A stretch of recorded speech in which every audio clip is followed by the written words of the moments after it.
Rute, capítulo 1. Houve uma época, quando os juízes eram os líderes de Israel, em que uma fome assolou a terra. Um homem de Belém de Judá deixou sua casa e foi morar em Moabe. Ele levou a mulher e 2 filhos. O homem chamava-se Elimeleque, sua mulher Noemi e seus filhos Malom e Quilion. Eram efrateus de Belém de Judá. Os 4 mudaram-se para Moabe. Elimeleque morreu deixando Noemi e seus 2 filhos. Os filhos se casaram com mulheres moabitas. A primeira se chamava Orfa e a outra Rute. Eles viveram ali 10 anos. Mas os irmãos Malom e Quilion também morreram, e Noemi ficou sem seus filhos e sem marido. Certo dia, ela resolveu deixar Moabe e voltar para sua terra, pois ficou sabendo que o Eterno tinha se agradado em visitar seu povo e tinha mandado alimento. Por isso, ela e as 2 noras deixaram a cidade em que estavam morando para retornar à terra de Judá. Quando estavam a caminho, Noemi disse às noras: "É melhor que vocês voltem para a casa de sua mãe. Que o Eterno tenha compaixão de vocês pelo que fizeram ao meu falecido marido e a mim. Que o Eterno dê a cada uma de vocês um novo lar e outro marido." Ela as beijou e choraram alto. Elas responderam: "Não faremos isso. Iremos com você de volta para o seu povo." Mas Noemi insistiu: "Voltem, minhas filhas. Por que vocês querem ir comigo? Acham que ainda vou ter filhos e que eles vão se casar com vocês no futuro? Voltem, minhas filhas. Vão para casa. Estou muito velha para ter marido. Mesmo que eu dissesse, ainda há esperança, e hoje mesmo me casasse e tivesse filhos, vocês esperariam até eles crescerem? Aguardariam tanto tempo para casar novamente? Não, minhas filhas. Para mim, essa é uma experiência muito amarga, mais do que para vocês. O Eterno foi severo comigo." Elas começaram a chorar outra vez. Orfa beijou a sogra e se despediu. Mas Rute abraçou Noemi e ficou com ela. Noemi disse: "Veja, sua concunhada voltou para casa para morar com seu povo e seus deuses. Volte com ela." Mas Rute disse: "Não me force a abandoná-la. Não me faça voltar para casa. Aonde você for, eu também irei. Onde você viver, eu viverei. O seu povo será o meu povo, e o seu Deus, o meu Deus. Onde você morrer, também eu morrerei, e ali serei sepultada. Que o Eterno me ajude, nem a morte nos separará." Quando Noemi percebeu que Rute estava determinada a acompanhá-la, desistiu de tentar convencê-la a ficar. Então as 2 foram para Belém. Quando chegaram a Belém, a cidade inteira comentou: "Será que é mesmo Noemi? Depois de tanto tempo ela está de volta?" Ela respondia: "Não me chame de Noemi, mas de amarga. O Todo-Poderoso foi severo comigo. Saí daqui cheia de vida, mas o Eterno me fez voltar sem nada, apenas com a roupa do corpo. Por que vocês me chamariam de Noemi? O Eterno não o faria. O Todo-Poderoso arrasou comigo." Foi assim que Noemi voltou de Moabe com Rute, a moabita. Elas chegaram a Belém no início da colheita da cevada. Rute, capítulo 2. Noemi tinha um parente próximo, homem conhecido e rico, da família de Elimeleque. Ele se chamava Boaz. Certo dia, Rute, a moabita, disse a Noemi: "Vou sair para trabalhar. Vou apanhar espigas atrás do ceifeiro que me tratar bem." Noemi concordou. "Vá, minha filha." Então ela partiu.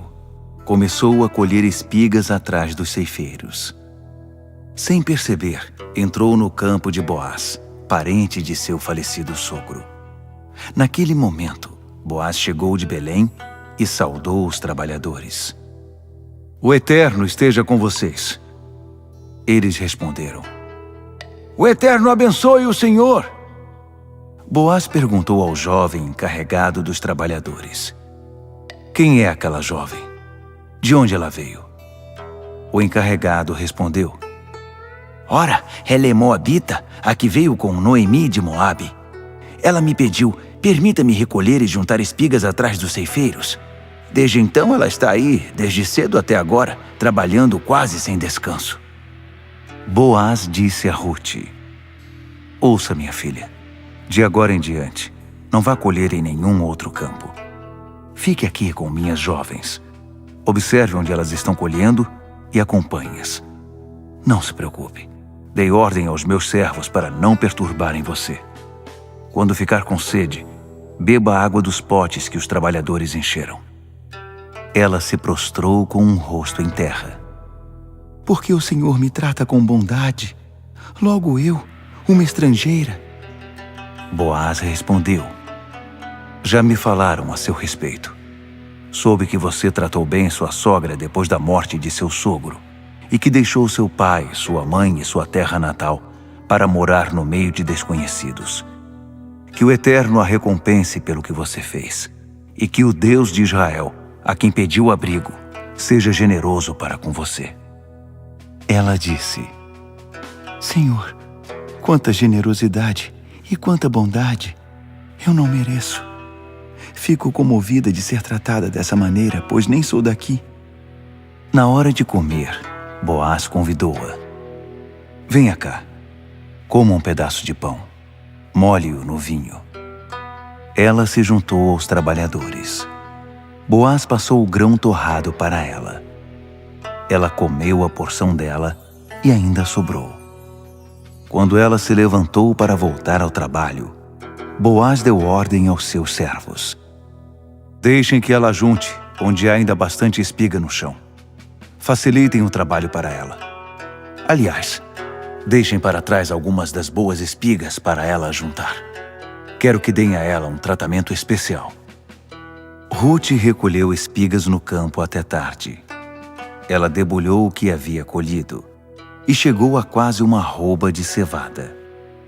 Ela juntou tudo, voltou para a cidade e mostrou para a sogra o resultado do seu dia de trabalho.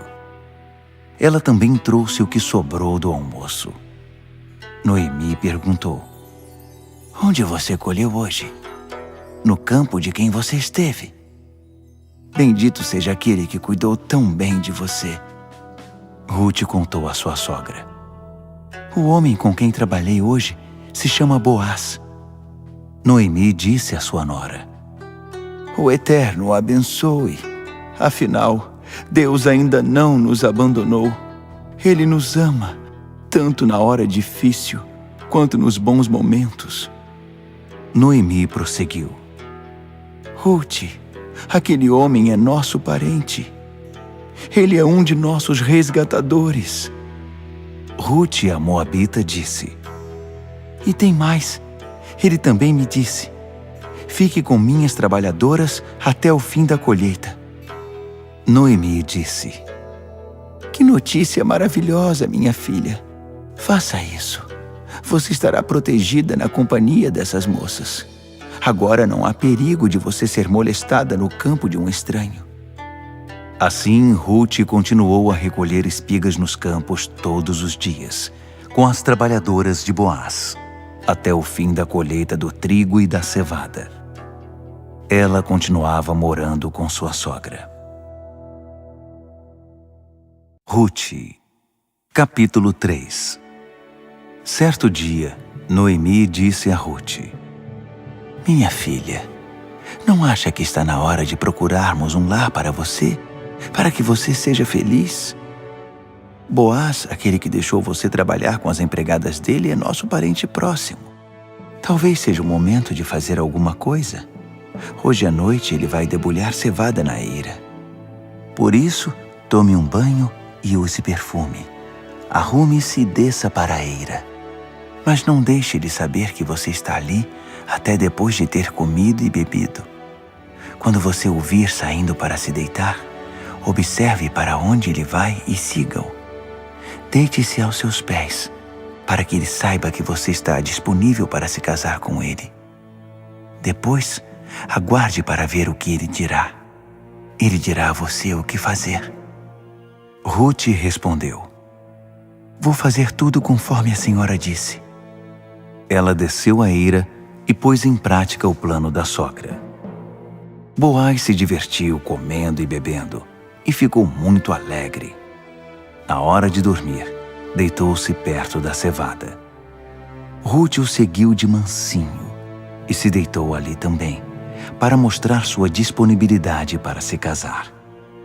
No meio da noite, o homem acordou de repente.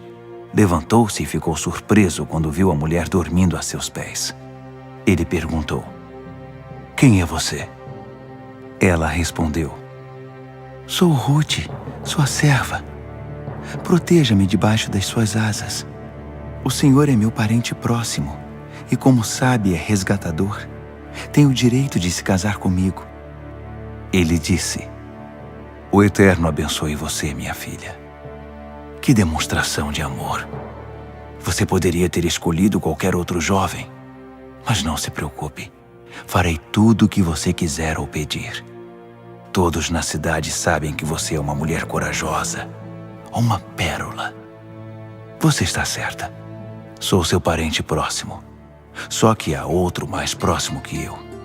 Portanto, fique aqui o restante da noite.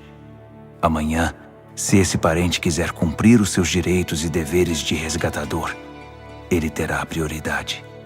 Mas se ele não estiver interessado, juro pelo Eterno que o farei. Volte a dormir.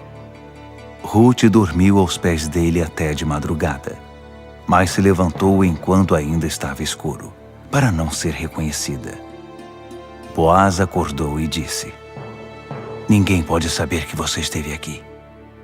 Ele disse também: Abra a manta que você trouxe.